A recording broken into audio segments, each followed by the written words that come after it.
Good morning. Welcome to our conference call. I'm Natalia, and today we have presenting the company's 2022 results, Rodrigo Barbosa, our President and CEO, and Kleber Cardoso, our CFO. Please note that this presentation contains forward-looking information, which include events that we expect that may occur in the future, known and unknown risks, uncertainties, and other factors, many of which are beyond our ability to predict or control, and could cause actual results to differ materially from those contained in the forward-looking statements. By the end of the presentation, we will have a Q&A session, and you may send your questions through the Q&A icon below. Now I'll give the floor to Rodrigo to initiate his presentation. Rodrigo, please. Thank you, Natalia, and good morning for all that is with us here. We will today go through the results of 2022, also including the guidance for 23. We will talk about the quarter and also about the full year of 2022. We'll go first on the main highlights of the company, and then our CFO, Kleber, will present in more detail all the results. So in terms of the year as an executive summary, last quarter we produced, as we were predicting, a significant increase compared to the Q3, 67.6 thousand gold equivalent ounces. This is mainly because we could increase, which we knew, grades in Aranzazu. We had a 9% increase in production compared to Q3 in Aranzazu. EPP, we were reaching higher grades at Ernesto Pit, so we could increase more than 50% in terms of production. On the other hand, we had a challenging time in San Andres, where we had 13% decrease in production due to few factors. Still some results from the lower productivity that happened on the contractor mine in Q3 that goes to production to Q4. The leaching cycle has extended a little bit because of the pads. And also we had some operational challenge that decreased a little bit of production. But we expect now the Q1 2023 to recover slightly, and then also Q2 and Q3 and Q4 to be in full production in San Andres. Almas project is very important. Almas project, we continue to evolve and move forward. We are on time, on budget. We are now 92% completed. We expect to start the ramp up in April this year, and then commercial production by July this year. In terms of EBITDA, we reached $37 million in Q4, and during the full year is $134 million. Mainly it's lower than 2021, mostly because of gold and copper price that was below the 2021, and also the challenge in Honduras. Net income, on the other hand, has we didn't have no recurring events as we had in 21. So we increased our net income by 53% compared to 21. Cash cost in Q4 was 826 for gold equivalent ounces, which is a significant decrease of 15% compared to Q3 due to higher grades we found. We knew that we were mining in Aranzazu, higher grades also in Brazil. And although we had a lower production in Honduras, the team also made a lot of efforts to reduce the cash cost to compensate some lower production. Very important, now we are now disclosing all-in sustaining cash costs that is putting us for the quarter was at $1,000 gold equivalent ounces. For the year end, 1,118, which is, and we will share with all of you, the average of the industries. We are now on the second quartile in terms of all-in sustaining cash costs. In terms of net debt, we continue to improve our position. Although we paid $10 million of investments, $10 million of dividends, we made $30 million of expansion CapEx in Almas. We acquired the new exploration rights in Japonês, and also in other investments in geology. And we reduced by $4 or $5 million our net debt position. So we are now at $77 million. We were slightly over $80 million, and Kleber will go in more details about this. Very importantly, also, we continue to move forward with the projects to grow, but also paying dividends. Last year, if you add all the dividends we paid, plus the share buyback, it's a 6% return to our shareholder. 2021, we had 13.5% of return. We had excess of cash. This year, we paid slightly over our policy of 20% of the EBITDA minus recurring CapEx. As of yesterday, we also announced the acquisition of mineral rights for copper in the Carajás area, which we expect during the next 3-4 years to do exploration in order to then, in 5 years, to be ready to build up a plant. Although there are risks involved, we do not know if this will turn to a mine, but we believe it's a very strong potential, and for us, for Aura to move, including moving to a world-class area in terms of jurisdiction for mining. We are releasing our guidance as well in terms for the 2023. We are now projecting to be between 254 292,000 gold equivalent ounces. This is an increase compared to 2022, mostly because we are now entering Almas in production. We should see an improvement in Honduras. We don't expect to have the problems we had during 2022. In the other hand, we have a decrease in production in EPP once we do not project to enter in high grades of Ernesto, so we should go back to the normal grades during the year of 2023. Importantly, in December, we also were recognized as the Company of the Year in the mineral sector by Brasil Mineral for the growth angle. So market has been recognizing that we've been growing. Not only we grew close to 100% during the last 5 years, and we project to grow additional 86% in the next 3 years through our project that goes online now, Almas, and then we'll start construction of Borborema by the end of the semester, and Matupá, when they're all online producing, we should be close to 450,000 ounces of gold equivalent by the end of 25. In terms of corporate, we continue to invest in our Aura 360, a culture that has been practicing for all our employees on the day-to-day, with a lot of transparency, ethical values. Every decisions that we make, we need to understand the impact over the environment, over the communities, over our employees, and if you are considering all the safety standards, ethical values. So that's, I would invite you. We already disclosed a new mandala by Aura Day last year, but I would invite everyone to take a look and see how we make our decisions on that mandala. So Natalia, if you want to jump to, then there you go. For those that didn't see on the Aura Day, we upgraded the communication mandala to facilitate everyone that's working with us to see the values that we preserve.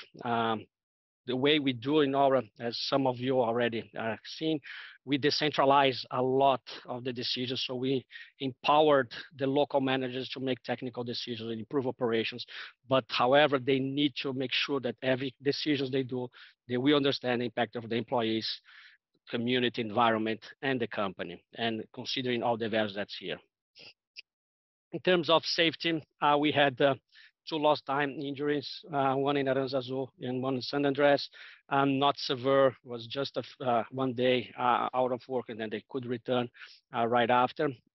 We did not have any injury, lost time injury in EPP. Of course, we always project and we always work to have a 0 accidents and every quarter, but we continue to improve also our standards and all communication with our employees about the importance of working in a safe environment. In terms of structure, all our geotechnical structures are satisfactory, understanding that it's not only us that do the monitoring of our geotechnical structures, but also we have external consultants that review the numbers and visit the operations on the regular basis.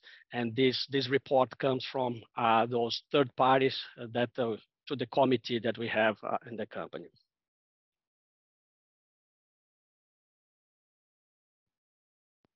So now moving a little bit more into the production. As we could see, we had the second highest production on a quarterly basis with 68,000 ounces of gold equivalent.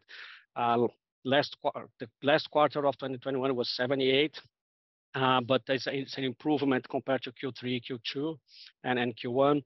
And then this is mainly when you see on the right side of the chart, Aranzazu, we had higher grades, as I mentioned. San Andrés, more challenging quarter.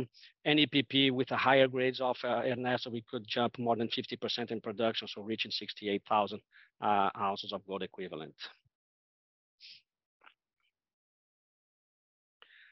In terms of cash cost, we had a quarter with 826 gold equivalent ounces. For the full years, $897 per ounce, which is on the high end of the guidance, mainly because of the lower production in Honduras, while Aranzazu and EPP, we were very much in line with the guidance.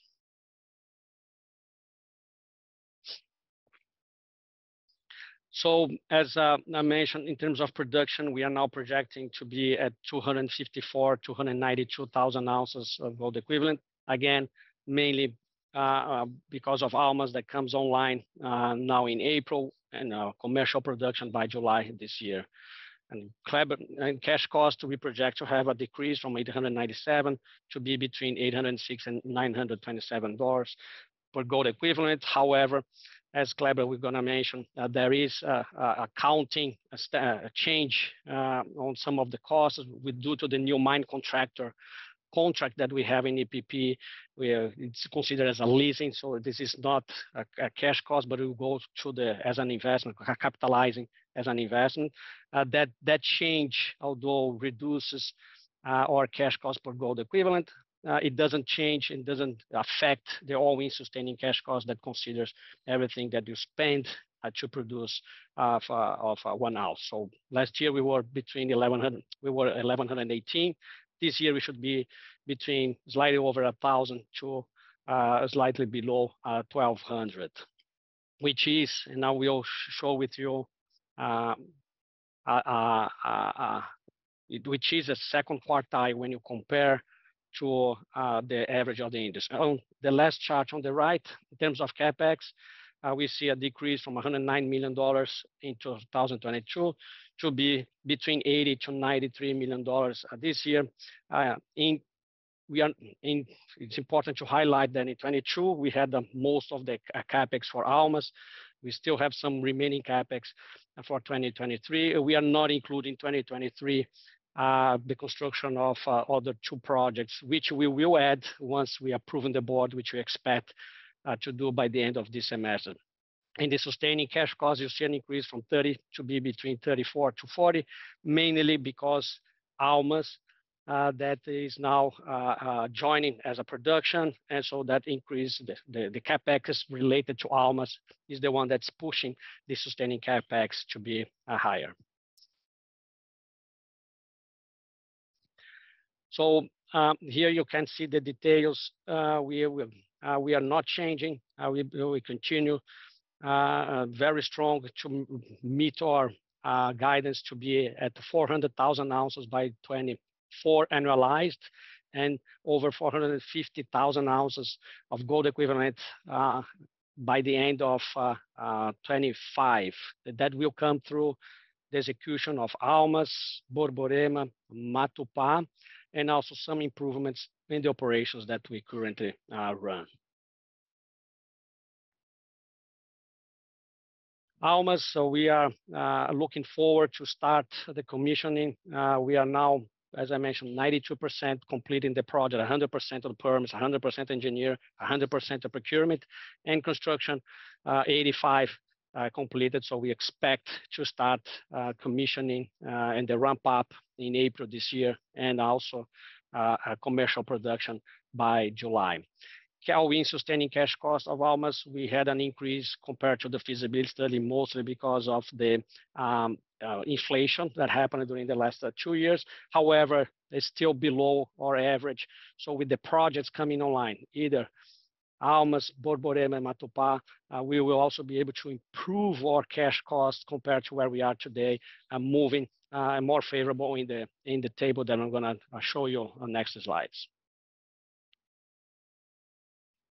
So as you can see, we are now disclosing the all-in sustaining cash cost. We are now at the second quartile with close to $1,100 of all-in sustaining cash cost. The industry is moving up because of inflation. We had impact of inflation, but we are offsetting partially this inflation, which is helping us to move to the second quartile. We were close to the third quartile 3-4 years ago, and now we're going to the second quartile. And we expected to further improve this during the next 3 years with the project that's coming online with a more favorable condition to operate in a lower cash cost.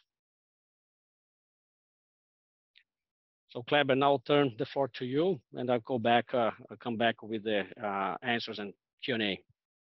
Thanks, Rodrigo. Good morning, everyone. We start with a summary of the main financial KPIs for the company for the last few quarters.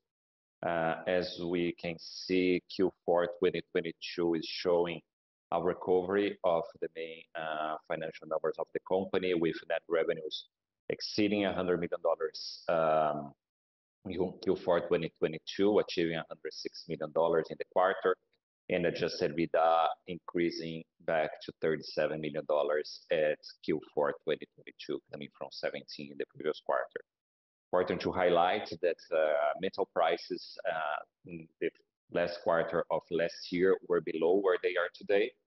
The average price per ounce of gold sold was $1,730, and gold prices are currently trading above $1,800.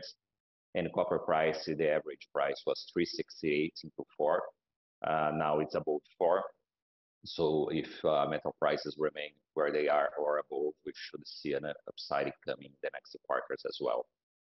In terms of net income, positive net income of $12 million this quarter compared to close to zero on the previous quarter. And finally, in terms of net debt, we see a reduction in the net debt in the fourth quarter compared to the previous quarter, coming from $81 million to $77 million, despite the payments of $10 million in dividends, and despite the investments of over $30 million in investments in what we call expansion, that is mainly Almas, but also acquisition of mineral rights in Apoena, and was the quarter where we invested the most in the exploration activities.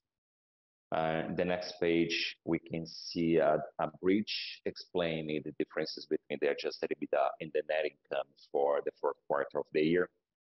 As you saw on the previous page, adjusted EBITDA was $37 million. The main item impacting the net income in the quarter was amortization depletion that came at $18 million in the quarter. This number is higher than the average we're reporting the previous quarters, which were close to $9 or $10 million. So this $18 million is more or less $8 million above the previous quarters. That's because of two reasons. One is a higher production in EPP, because EPP produced more ounces, more COGS hit our P&L in accounting-wise, more depreciation. And the second impact is the depreciation of capital leases also in EPP. EPP in 2002, in the middle of 2002, signed a new mine contractor agreement. This mine contractor agreement is different from the previous one. It has two components. One of them, EPP is charged according to the services provider that tons moved. In the second portion of the agreement, EPP is invoiced by the equipment it's leased to mine the operations. According to IFRS rules, the portion EPP's invoice related to the lease of equipment should be capitalized and therefore hit our COGS through the depreciation. So that explains another $4.5 million in Q4 2022, and going forward, we expect in 2023 to see the depreciation being higher because in 23 we expect to capitalize about $14 million of these lease payments in EPP. and also explain why accounting-wise the cash cost in 23 reduces compared to 22, as Rodrigo was mentioning in our guidance page. Financial or the other items, financial results, other results, income tax expenses came in pretty much according to our expectation and in line with the numbers, and bringing our net income to the end of the quarter to $12 million. Next page. On this page, we bring a detailed analysis for the changes in the cash position throughout the fourth quarter. On this left side of the page, the far left side, we have the cash position at the beginning of the quarter at $121 million. In this left side of the page is what we call the adjusted free cash flow to firm. That is the cash generated by the 3 mines in operations without including any investments in expansion and also in exploration to find new deposits such as Serrinhas or to increase the life of the mines. We saw it was a strong quarter. The adjusted free cash flow to firm was $47 million in Q4. Besides the EBITDA of $37 million, we see a significant amount of cash, $22 million, were generated by reduction in working capital. That comes both from reduction of stockpiles in UPP, which was part of our strategy to reduce stockpiles, and also improve the trade terms in all business units. In the middle of the charts, the $30 million referring to related to investment for growth, mainly Almas, but also we see exploration expenses was relevant this quarter. And then to the right side, the main item was the dividend paid of $10 million, bringing the cash to $128 million at the end of the quarter, and an increase compared to the cash at the beginning of the quarter. And then finally, on the next page is the same analysis, but for the whole year of 2022, we see the free cash flow for adjusted free cash flow to firm was $82 million. And then the investment for growth, 22 was 1 year where we invested significantly for the growth of the company, consuming $140 million in cash, mainly due to the acquisition of Big River, $54 million, and all the investments to develop Almas and exploration, which was partially financed by proceeds from new credit lines of $73 million. And also we had a $30 million payment in dividend stock repurchasing last year. That explains the change in the cash for the year. And with this, we ended the presentation and open to questions. Thank you. Thank you, Kleber and Rodrigo. And now we're going to start our Q&A session. Feel free to send your questions through the Q&A icon below. And now we have the first question from Edgar of Itaú. Edgar, please. Hi guys, hi everyone, good morning. Congratulations for the results. So my first question is regarding your growth projects. In the last conference call, you mentioned that the construction of Borborema could start maybe in the first half of 2023. Do you still expect to start the construction of the projects until June this year? Do you have some color of the potential capex for the projects? And then regarding Matupá, which timeline can we think for the project as well? So if you could give us a little bit more color on Borborema and Matupá, it would be great. And then my second question, guys, regarding this exploration permit in Carajás. Can you please give me a little bit more color on the rationale behind the acquisition of the copper exploration permits in Carajás? Which are the milestones for the projects? Which are the upsides you would highlight from this acquisition? It would be great. Thank you.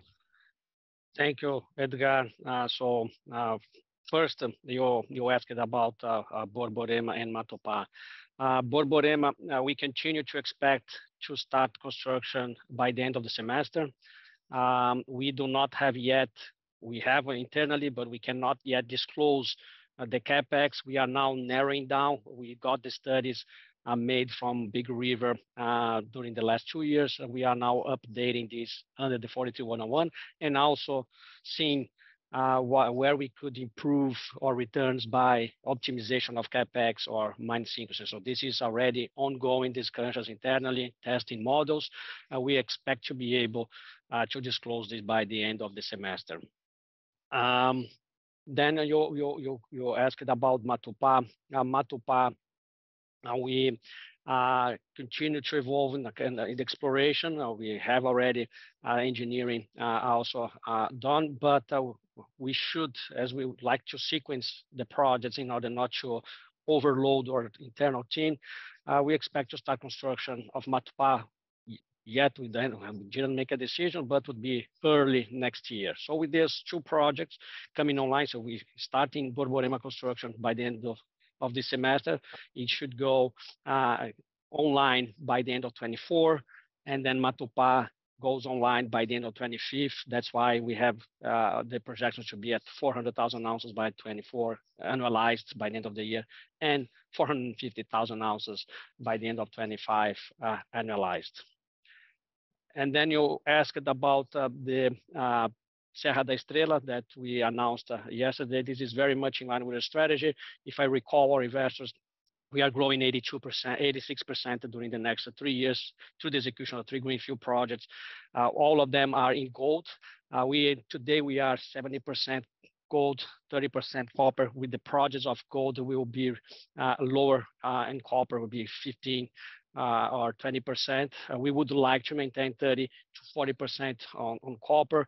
So, and not include a new greenfield project to be built in the next 2 years. So this is very much moving to be able to start a new investment in a new project by the end of 25 or 26. So we will have the next 3 or 4 years exploration efforts in order to find and announce the resources and reserves in that project, and then do all the engineering and to start construction. This is a mineral rights, exploration rights that come with a very interesting results with 9 holes that was made by Anglo in the past, or the nine drills and the 9 holes that they did in the past. All of them has confirmed mineralization, yet it's too soon to think about grades and size. We expected this could be potentially a very interesting and large project for us to develop in the future, but yet we need to now focus on exploration and see what is the real potential of these projects. Okay, thank you. Thank you very much, Rodrigo. Thank you. And now we have the second question from Guilherme of XP. Guilherme, please. Hi, Rodrigo. Hi, Kleber. Natalia, good morning, everyone. Guilherme Nips from XP.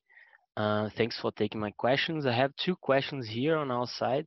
My first question is about your expectations of the ore grade in the first quarter for EPP and throughout 2023, given that the fourth quarter was a very strong quarter.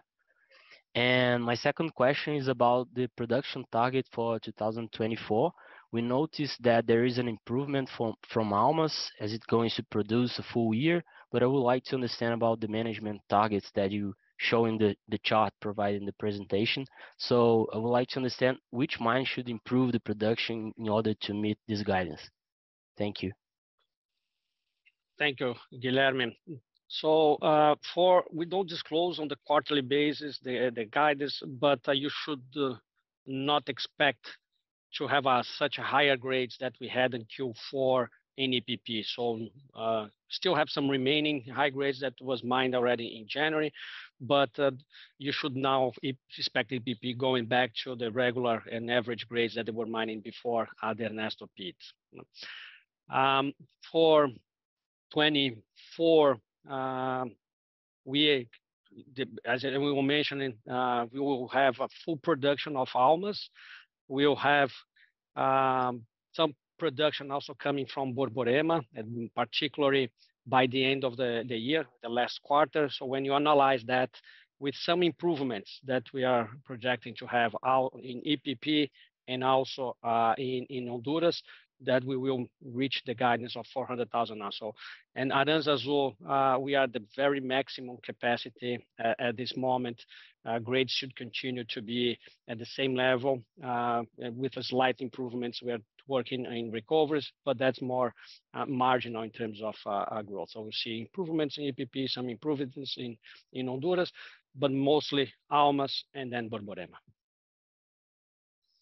Thank you, guys. Thank you. We have the next question from Robbie, but Robbie is connecting. If you can wait a little bit, please.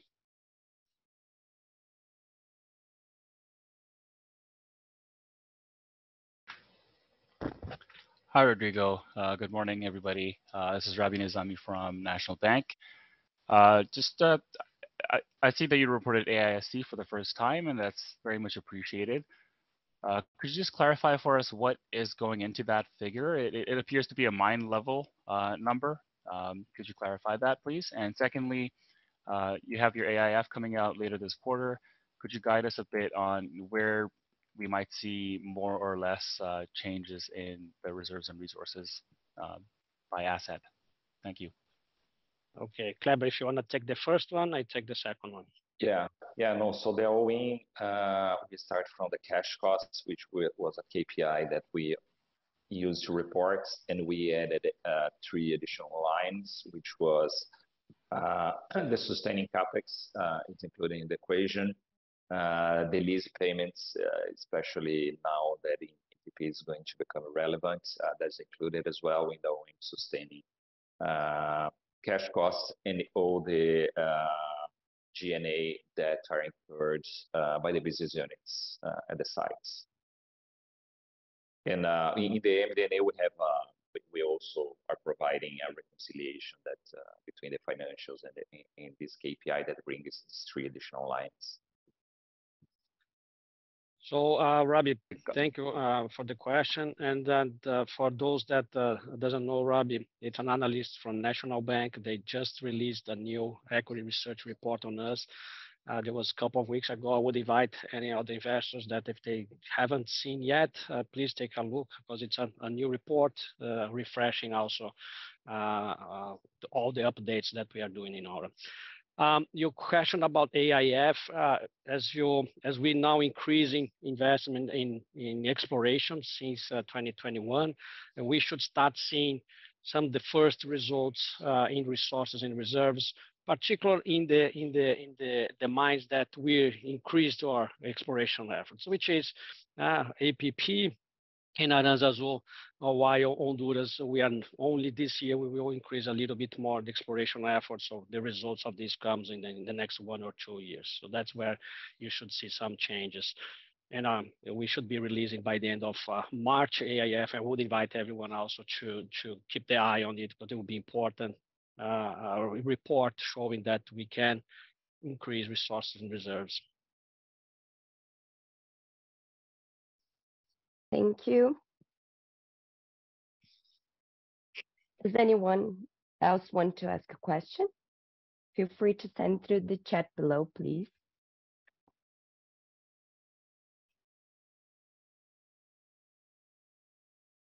We don't have any more questions.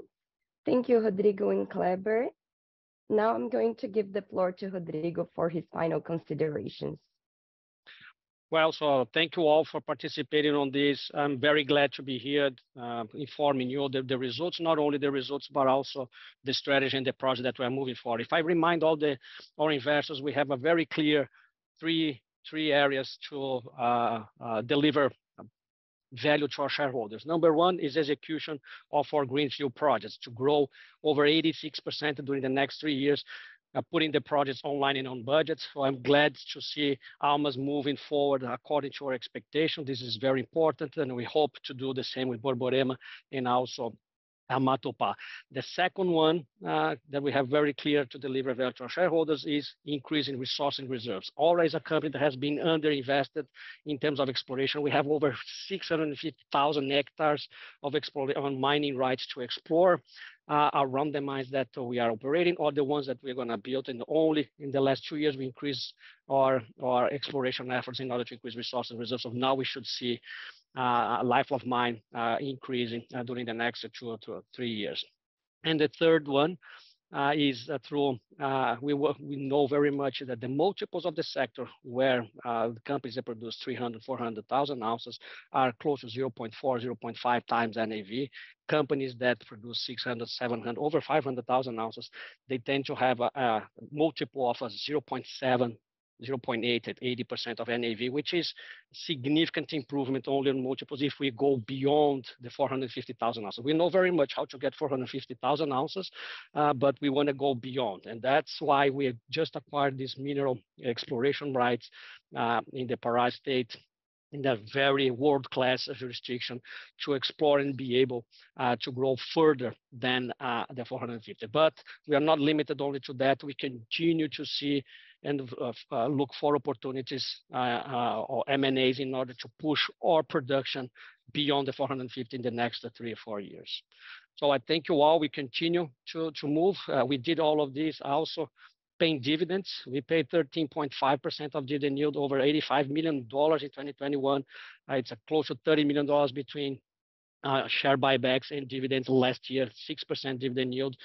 We can expect to continue to maintain our policy of 20% of EBITDA minus recurring capex. So we are delivering, despite some challenges we had in operations in Honduras, we are continuing to deliver results and the project to our shareholders since we announced this new growth pipeline during the IPO.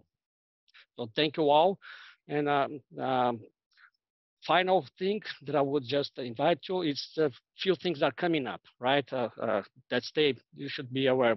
Number one is the commissioning and the start ramp up of Almas. We have also, by the end of March, the new AIF with new resources and reserves of the company.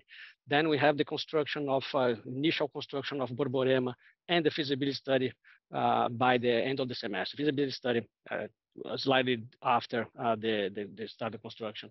And then also Matupá narrowing down to start construction by early next year. So there's a lot of things going on for Aura. This year very important with the project coming online, which is delivering the growth that we promised to the market. So thank you all, and I'll see you soon.